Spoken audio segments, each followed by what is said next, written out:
छोट्या चुकांमुळे नातं तोडायचे नसतं.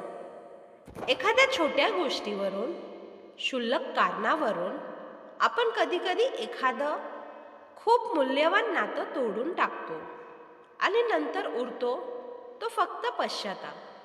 माणूस चुकतो, माणूस रागवतो, पण त्याहून मोठं असतं ते नातं आणि त्यामागचं प्रेम.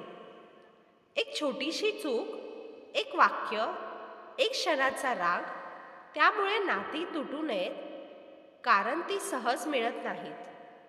आपण जेव्हा एखाद्याशी नातं बनवतो तेव्हा त्यामागे असतो विश्वास, भावना, आठवणी, आणि हे सगळं एका चुकीमुळे मिटवणं हा अन्यायच असतो त्या नात्यावर.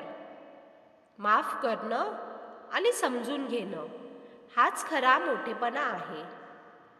नातं तुटण्याआधी एकदा शांत मनाने विचार करा, हे खरंच तुटण्यासारखं आहे का? कारण काही नाती आयुष्यात पुन्हा मिळत नाहीत आणि त्याचं हरवलेपण आयुष्यभर बोचत राहतं.